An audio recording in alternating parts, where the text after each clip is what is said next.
All right, guys, still here at the Tom Handbrake Classic. I'm here with Coach Buckner of Bogan. You guys just came away with a 61-56 win over the whole school. Talk a little bit about that game. It was pretty intense. So we just took a pretty loss against Lindblom in the conference Thursday. So we play Semi on Tuesday. We want us to get ready for that game. So we mostly trying to bring the intensity like we was playing that team already. Just trying to get them a feel, more competition, get more games in, just more reps, because the more reps we get, the better we get.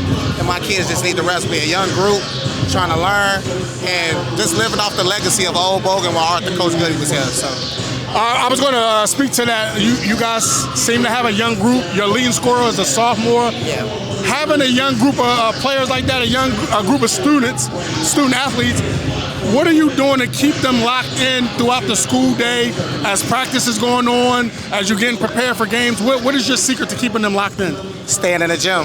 Coach Goody did it to us back in 2009. We just stayed in the gym. None of us really knew how to hoop. All kids from the streets just learning how to teach basketball and learning every day.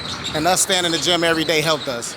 And I do the same thing with them, just keeping off the streets. There's no reason to be outside. None at all. No rhyme or reason whatsoever.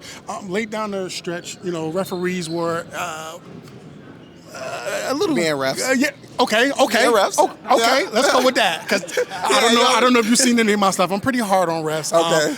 Sometimes they're consistent, sometimes they're inconsistent. A little inconsistencies going both ways.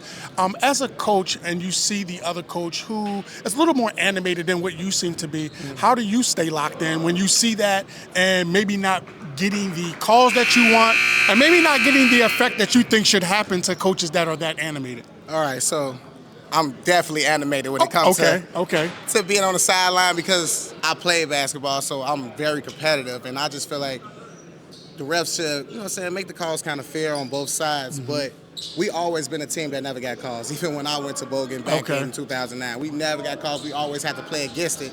So I try to keep my composure. In my 4 years on JV, before I got my first year as the head coach, I was getting texts. So I'm like, all right, now I'm a head coach, I can't get texts. You got to change that up. That's gonna cost us the game and all that. So I learned over time to just be patient, especially with the kids and the refs. Because the refs, most of the time, they're going to be right. So you got to let them have it. As the season is now at the halfway mark, what's some goals that you have for this young group individually for each player? And you don't have to name every player, but what are some goals you have for them, and what are some goals that you have for yourself as the coach and as a team? Where do you see you guys able to get as the city playoffs approach and as the state tournament approaches, of course? All right, so I know I have 2 D1 players on my team. One of them didn't show up today because his ankle hurt. Okay. But my goals for us moving into 2A this year, I think we can get downstate, seeing the level of competition that we have going into state. I don't really see any team beating us, and most of the teams we play are in the white. So I feel like we should be able to pull it through as a team from the red with a lot of experience on both levels. We used to playing Mount Carmel every regional championship. Now we playing lesser teams. I feel like my team should have more confidence and be ready to play. I appreciate you stopping by. We try to make sure that we are at these tournaments to give opportunities to coaches and to players who don't get an opportunity to be seen often. I saw a couple college coaches here that I know personally recruiting, so I think that means a lot when you are able to get them college coaches out to see some of your guys. So thanks for stopping by. No problem. Thank you. All right.